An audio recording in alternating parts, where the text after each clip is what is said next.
welcome to Valuechain News. I am Naomi Oleribe. First, the headlines.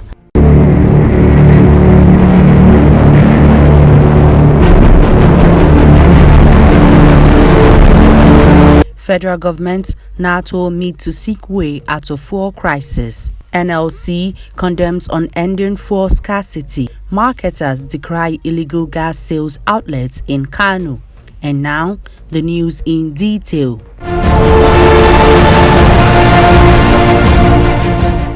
As long queues persist following the scarcity of fuel nationwide, marketers of the product yesterday agreed to operate their jetties, depots, and filling stations 18 hours daily.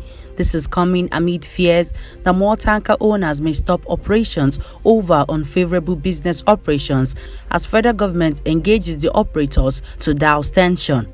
Most filling stations in Lagos and the Federal Capital Territory remain dogged by long queues, including those that had no product to dispense, as vehicle owners spend endless hours hoping to fill up. The Nigerian Association of Road Transport Owners, NATO, noted that the challenges facing the transporters were yet to be resolved, adding that the group will meet with the government today to ensure a sustainable solution. The association's national president, Yusuf Lawal Othman, told newsmen that some companies have been forced to halt their operations as business environment is now unbearable. Some of our members already packed their trucks because the business is no longer sustainable. We have made our stand known to the government and we are hopeful that the matter will be resolved very soon. We understand the time because the NMDPRA will need to report to its board as well as engage with the Minister of Finance, Othman said. The Nigeria Labour Congress (NLC) has condemned the current petrol scarcity across the country, saying it has exposed millions of Nigerians to great hardship. NLC President Mr. Ayuba Waba, who made this known on Wednesday in Abuja, said that the NLC had observed the resurgence of a number of festering issues of national importance. We understand that the current situation is as a result of petroleum product hoarding. We call on all petrol marketers to show sensitivity to the difficulties being faced by general Nigerians and ensure prompt discharge of petrol to consumers. We also state that this situation reinforces our argument for refining petroleum, he said. Nigerian Association of Liquefied Petroleum Gas Marketers has raised alarm over unregulated sale of cooking gas in Kano, describing the developments as dangerous to life and property. National President, Nigerian Association of Liquefied Petroleum Gas Marketers, Olatunbosun Oladipo, who spoke at the Gas Marketers Summit in the ancient city, lamented the danger unregulated sale of gas portends. He said most of the unregistered shops operate recklessly by keeping more than 5 cylinders, some of which are either expired or overfilled. He called on the government to prevent disaster by looking at the safety measures to protect innocent souls.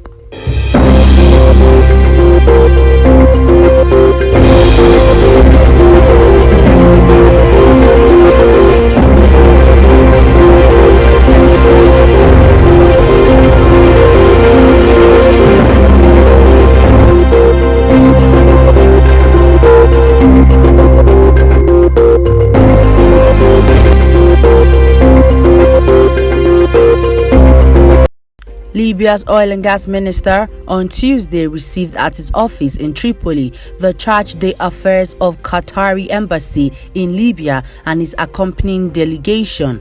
A statement by the oil ministry on Facebook said the two sides discussed bilateral cooperations and ways to develop them. The meeting also touched on issues relating to oil industry and Libya's participation in the extraordinary meeting of oil and gas ministers slated for Doha on 21st February 2022.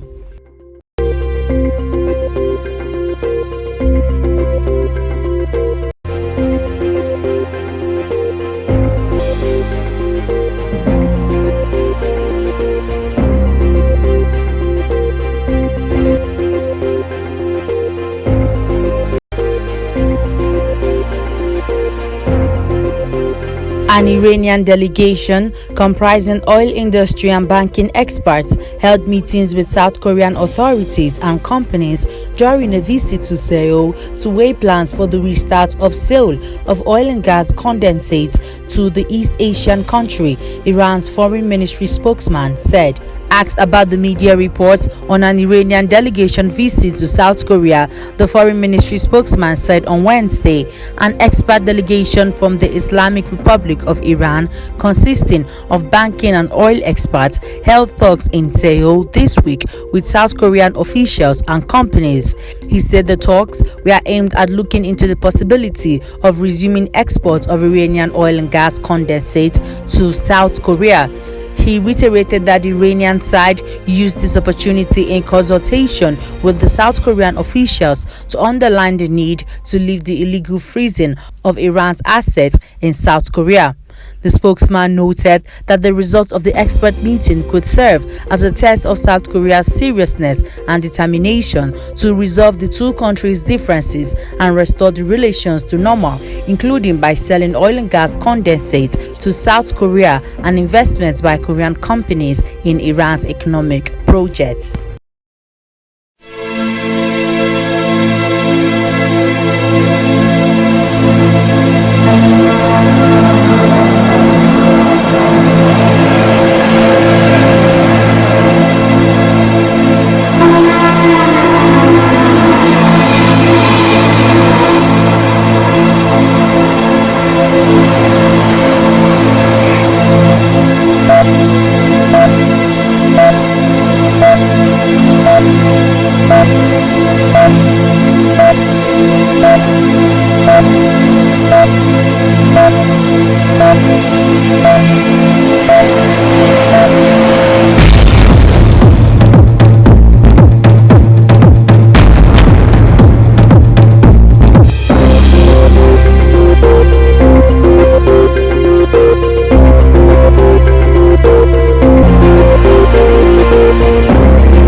The Federal Executive Council has approved $2.8 million for the procurement of rolling stock's operational maintenance equipment for Ibadan to Kano standard gauge and Port Harcourt to Maiduguri narrow gauge railway projects. The Minister of Transportation, Rotimi Amechi, made the disclosure when he addressed State House correspondents at the end of the council meeting presided over by Vice President Yemi Oshibanjo on Wednesday in Abuja. According to him, rolling stocks are consumables meant for the maintenance and operations of the railway. I have an approval of the cabinet to procure rolling stock operational maintenance equipment for the new railway project corridors in Ibadan to Kano standard gauge and Port Harcourt to Maiduguri narrow gauge rail lines. So with this, we will replace all the rolling stock. They are essentially the consumables we use to maintain the train coaches and locomotives, he said.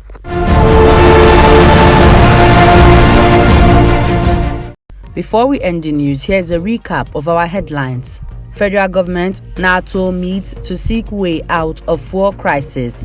NLC condemns unending fuel scarcity. Marketers decry illegal gas sales outlets in Kano. And that's the news. I am Naomi Oleribe. Good evening.